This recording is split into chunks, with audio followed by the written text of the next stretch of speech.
yoga moments. Enhance your happiness with the ancient wisdom of yoga.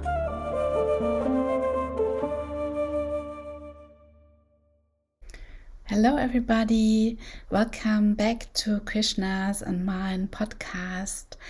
This time Krishna is explaining why attachment is holding us back to develop in a very nice and smooth way to happy and light beings.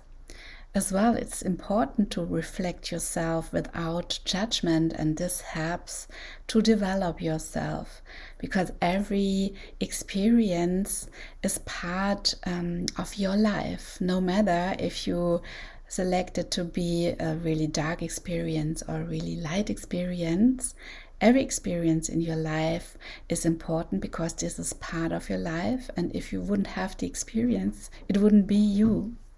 And as well, he is mentioning that it's more and more important to get quality in our life. Have fun and listening and watching.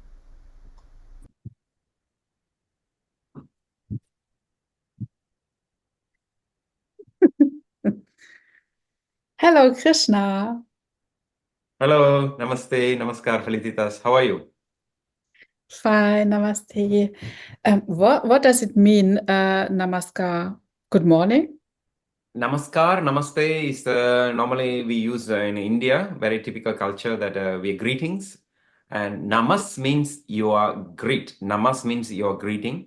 And also, and it's also another way, like if you go to North India and Hindi-speaking regions, and the Muslims are doing these prayers.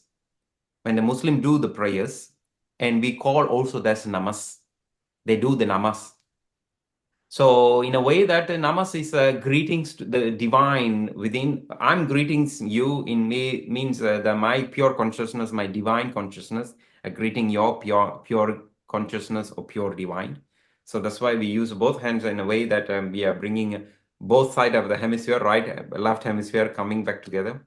And this is in a way of the very healthy way because we connected to the heart. So whenever we say namaskar or namaste, is the same meaning, namaskar, namaste. It's from region to region. It's just changing the dialects a little bit.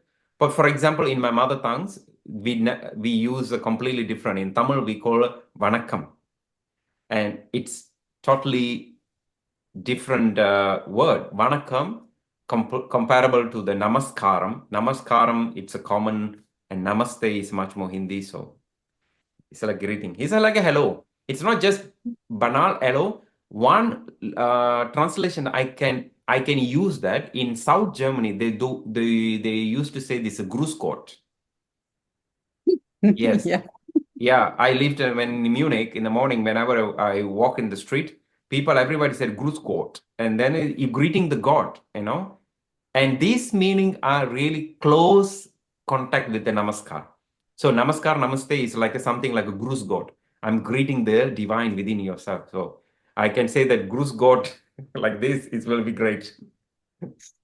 Yes, grüß Gott. I will do that in my next yoga lesson, and everybody will. Yes, now as you say it, it comes to my awareness. But namaste is pretty common to me. It's kind of saying thank you as well. But the namaskar, you always mention it in the same, like always these two, namaste, namaskar.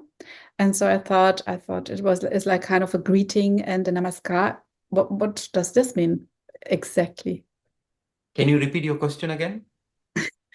So namaste. You always say when we are starting the podcast, namaste, namaskar. And namaste is common to me, but namaskar I'd never heard before. Just when we were starting the podcast, you started to say that to me, so I wanted just to explore what the namaskar means as well on top. Yeah, namaste is much more Hindi in the Hindi language, and namaskar is a Sanskrit. In Sanskrit, they call namaskar. And whenever you go to different region, for example, if you go to South India in Kerala or in Karnataka, they call Namaskaram. So the root word namaskar, it's there, like a Surya Namaskar. When you practice yoga, when you have this called Surya Namaskar. Surya means the sun, and Namaskar means the greetings. So sun salutations, we said, sun greetings. So these salutations we call Surya Namaskar. And so this root word of the Namaskar is in the Sanskrit. But of course, Sanskrit influenced many languages in India, and it's a transform into Namaste because in Hindi, it take the form as a Namaste in Hindi. But when you go to the South India, or like maybe if you're Karnataka, or even in Tamil Nadu, they use this Namaskaram. It still exists because this Namaskaram it's not Sanskrit. It's rooted in the Sanskrit, but the language evolved into some other languages, and then it's have some intonation in the behind, like a Namaskaram. So Namaste, Namaskar, Namaskaram, they're all different languages, but the meaning is same. Thank you for this explicit explanation, Krishna. Very interesting again. But I wanted to ask you today, because in the podcast before we had the theme how to manifest things. And I must say, I did it as an experiment. I was always experimenting with manifestations, and I was so surprised when it really turned out. And even things you never think they're going to turn out, turned out. So this is really a nice way to do. But in the same time, it's coming from, from the ego, the wishes we have. So, and on the opposite, there is the Ishvara Pranidhana. Sorry if my expression is not really good in Sanskrit. So these two opposites, they make me think, because isn't it better to not wish anything for you, not manifest anything, just let it flow and see what is coming your way and do the best in the moment you can? Yeah, but I just want to give a little bit on that directions. You first started with the one side. We have this manifestation. All are connected to our ego. The presence of the self-identifications, and we have this we call ego. And I will come back here. And another side, we have this what you call pure surrendering to the divine, Ishvara Pranidhanat. This is Patanjali said. Ishvara Pranidhana is meaning you're totally surrendering. You don't expecting anything. Whatever comes, it's come. But we are not pure. We are not completely pure. It's just imagine we are like a vessel, like a pipe, but this pipe are completely with the blockages, and we have a lot of elements there blocking. So when we are just, let's say, okay, whatever comes, and I'm completely surrendering, maybe you take maybe not one life, not enough. Probably you need to take 100 life to purify, because the Ishvara Pranidhana, it sounds simple. Ishvara Pranidhana means you're total surrendering to the pure divine.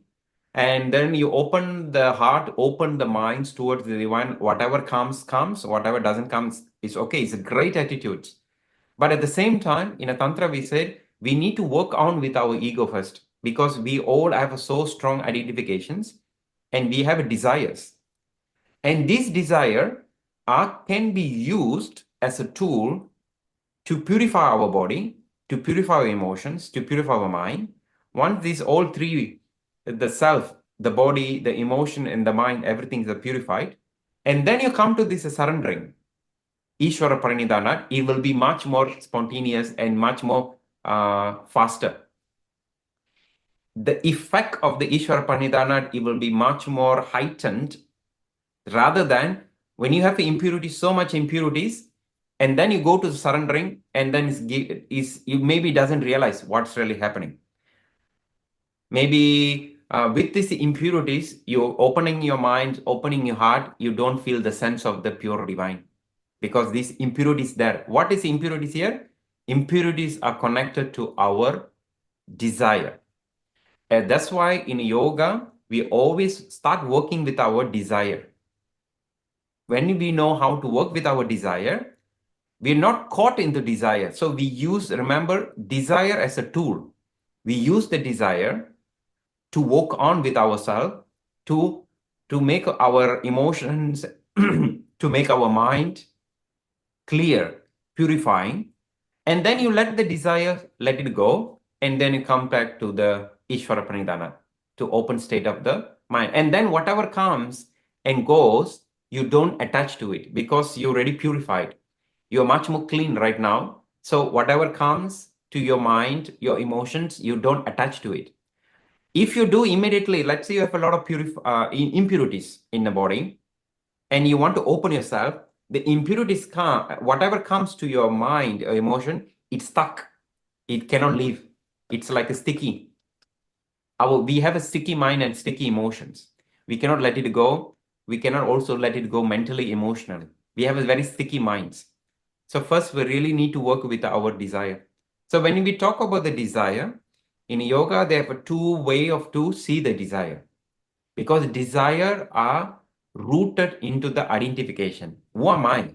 I'm Krishna. I'm an Indian guy. I'm a yoga teacher. I'm living in Germany, and all this identification, it's somehow connected to the desire. So I have these identifications. First, I need to know that I need to accept that. Okay, I'm a man. I'm 44 years old. I'm a yoga teacher. All these informations are as identifications. I needed that because without that, I cannot liberate myself. I cannot come to this open state of the Ishvara Parinidhana. I need to accept this, my conditions. Okay, when we start to identifying our ego it's like a two side of the coin. So remember, two side of the coin have the two different qualities. One side of the coin we call identifying our ego as a asmita. Patanjali say the asmita, one of the kleshas which make us suffer in our life. Klesha is the root cause of the suffering. And asmita is a self-identification in a wrong perceptions. That means I'm too much attached to this body, to this mind, to this beauty, whatever we can say that, to the money, and all these identifications. When we're too much attached to it, and then it's become a prison to our mind and emotion, we cannot liberate. Another times, and if you see that, let's say this is asmita. When you turn another side of the coin, we have also ego, which is we call ahamkara. Ahamkara, it's a healthy ego.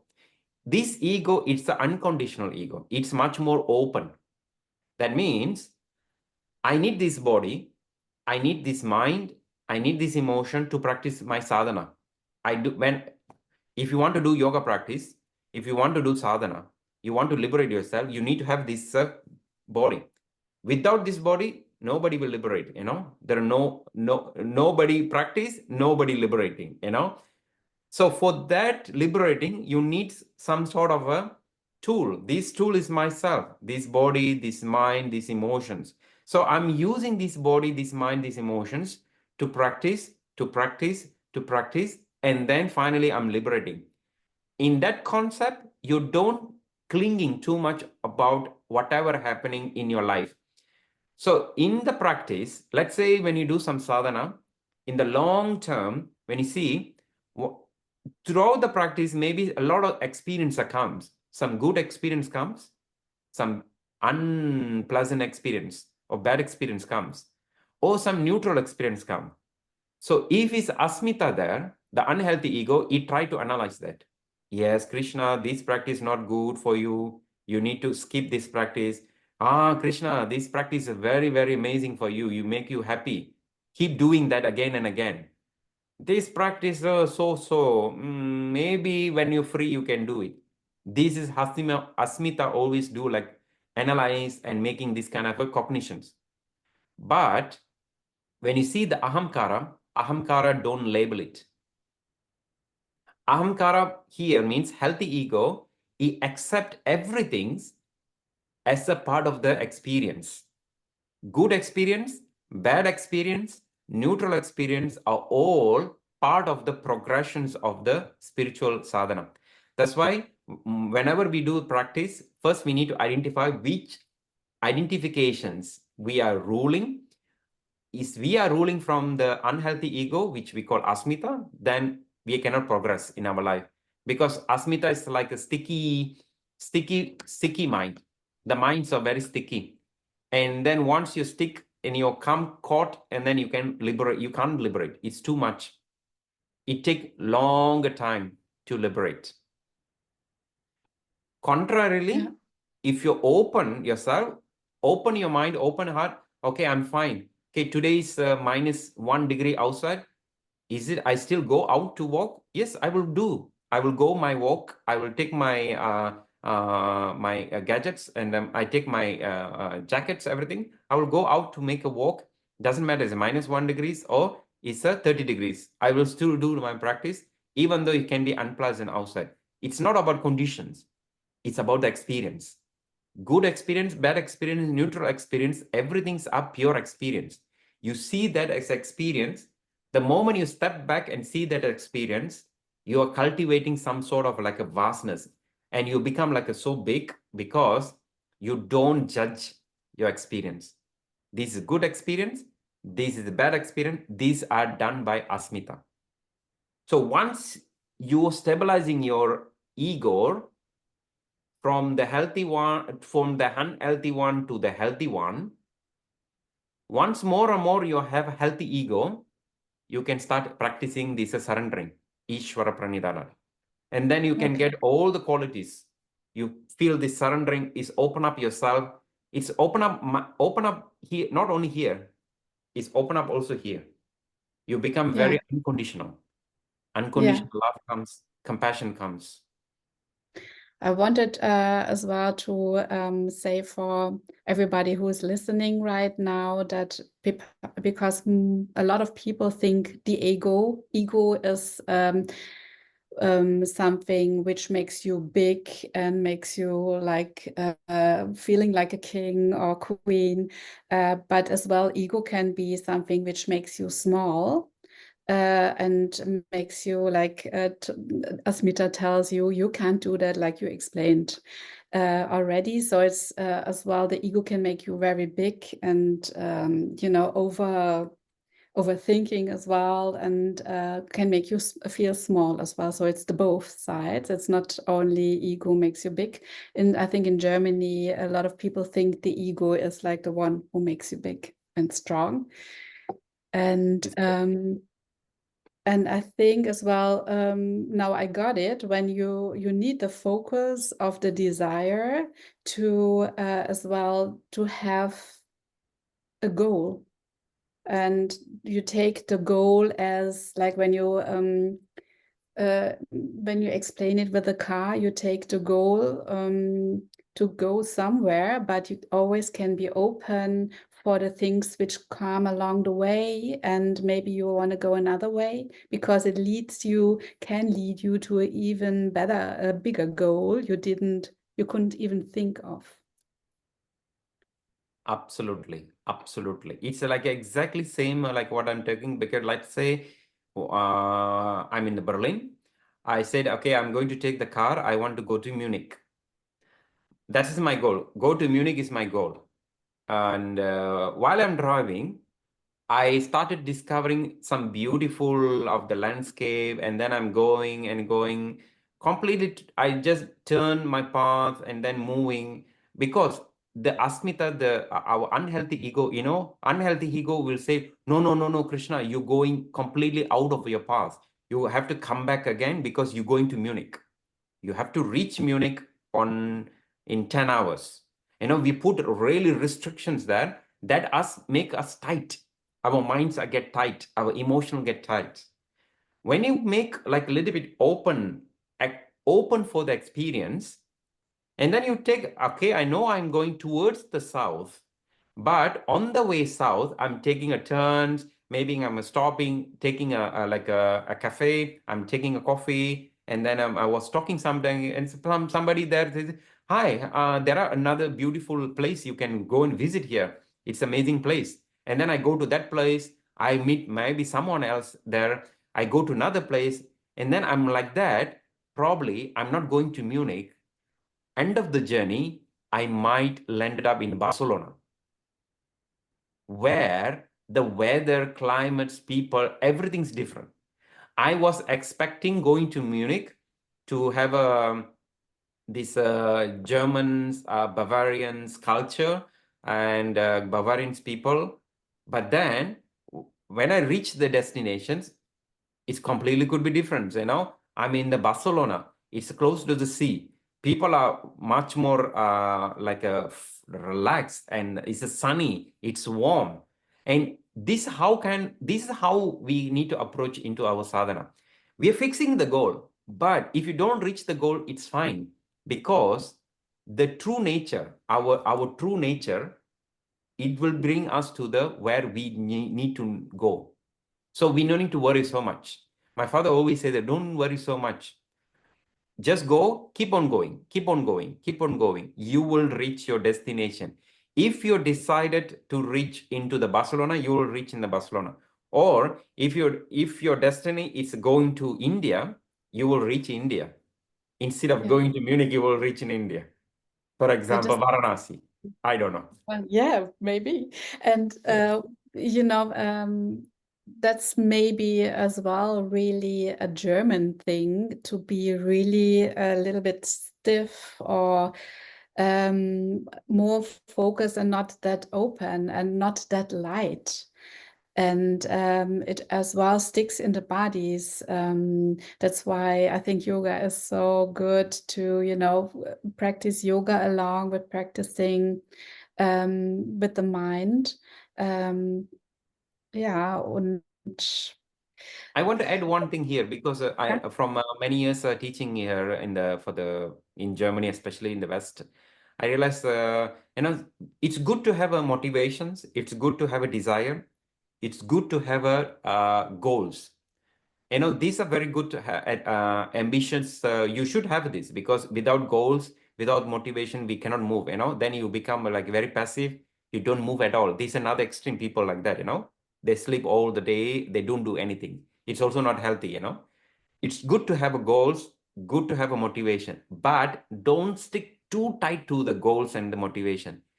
You set this more or less like your goals, and then okay, you might have like a goals. Okay, in a 1 year, now it's almost, we are finishing the year. Next year, starting 2025, you might set some goals. Okay, I want to do in my next year this one. This is my goal. But you're going towards the goal, the path might divert. You're going somewhere else. And when you're going somewhere else, it's in a healthy way. You accept with the open heart, because it's creating some flexibilities of the life. You're not become so stiff. You become more flexible. It's the more we approach our life like these flexibilities, it's keeping our the neuroplasticity of our brains will also helpful, because most people are struggling because of that, because we're getting more and more strict, more and more tight, and people fall into the anxieties. Anxieties are many people, because anxiety is one of the common problem in the developed countries. People have so much anxieties because they cannot fill their goals.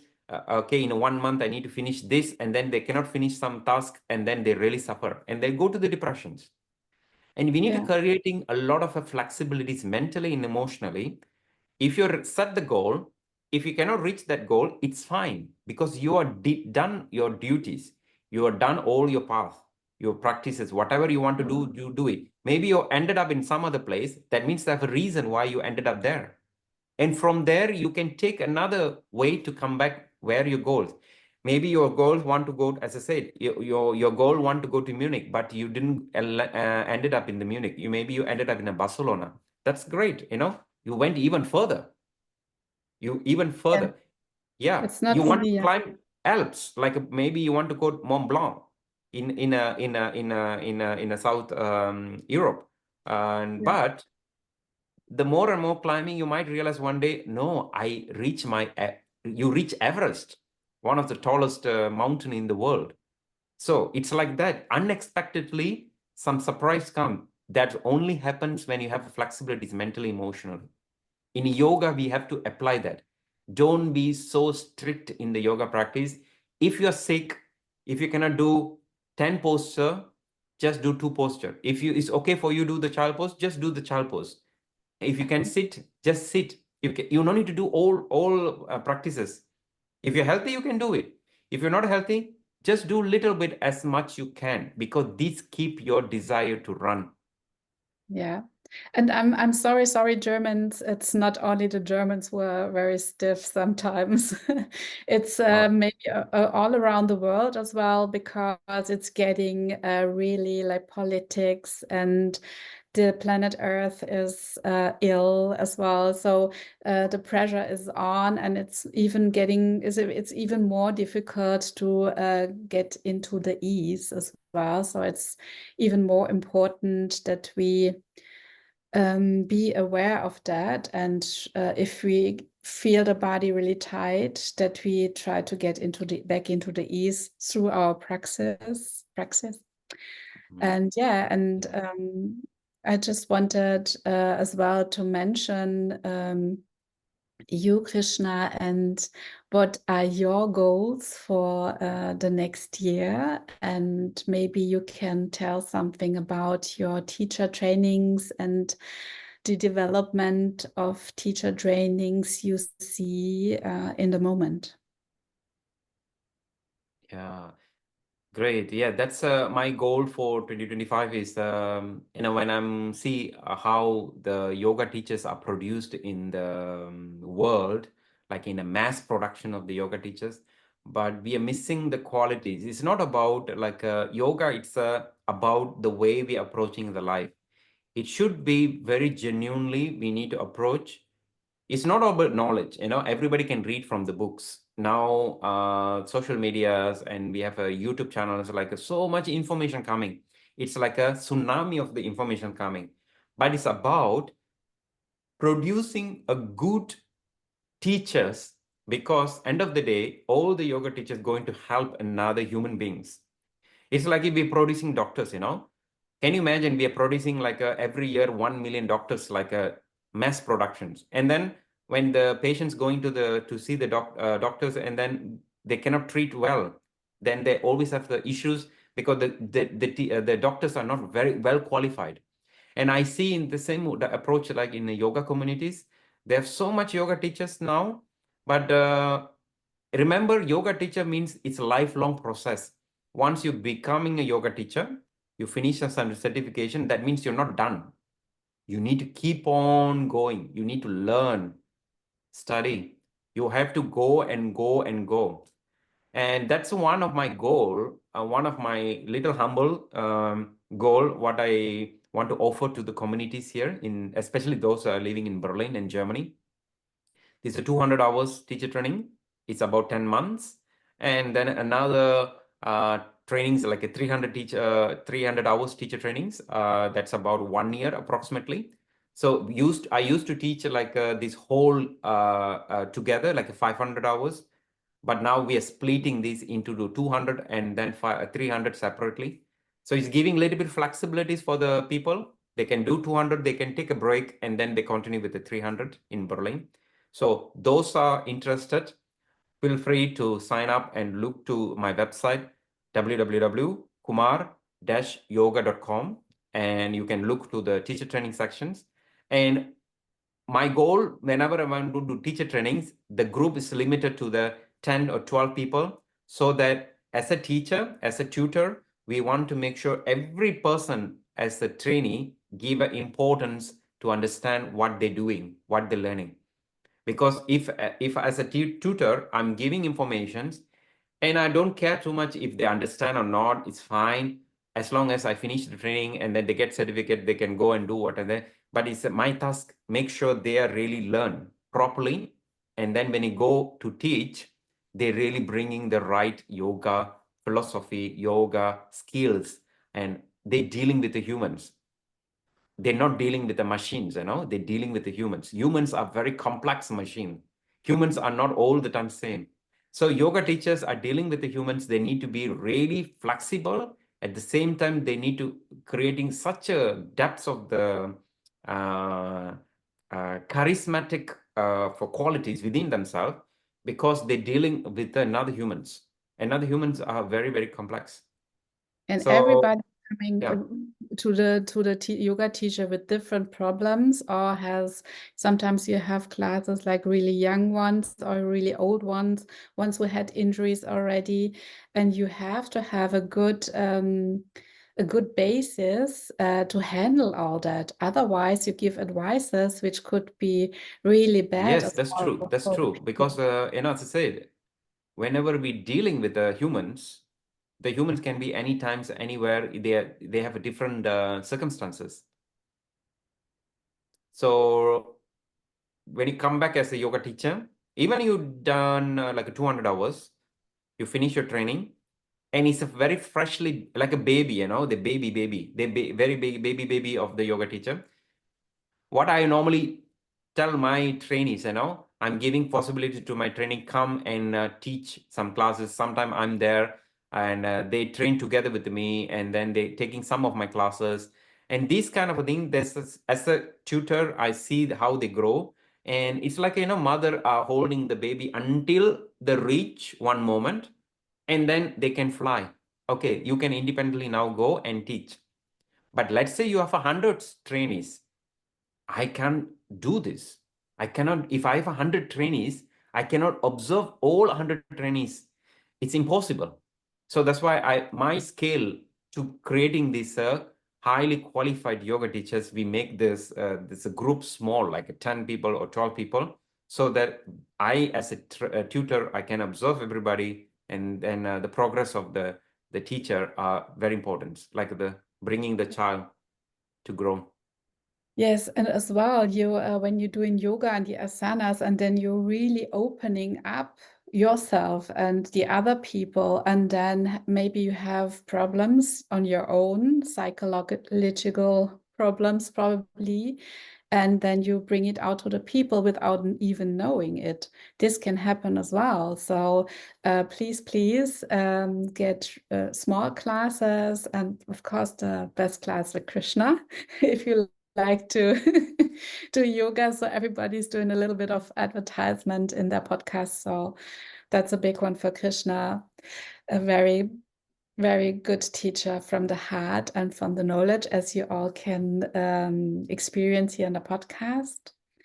Yes, and as well, I wanted to ask you all who like the podcast to share the podcast wherever you can, so we get to now around the world through the possibilities we have with the techniques nowadays. We hope for big amount of viewers. And do you have any Hausaufgaben, any Homework. practices, homeworks? Yes. Yes, as usual. Homeworks. My favorite Uh, activity is the giving homeworks, because homework is very important in a yoga practice, because it's a reminder for us, like alarm.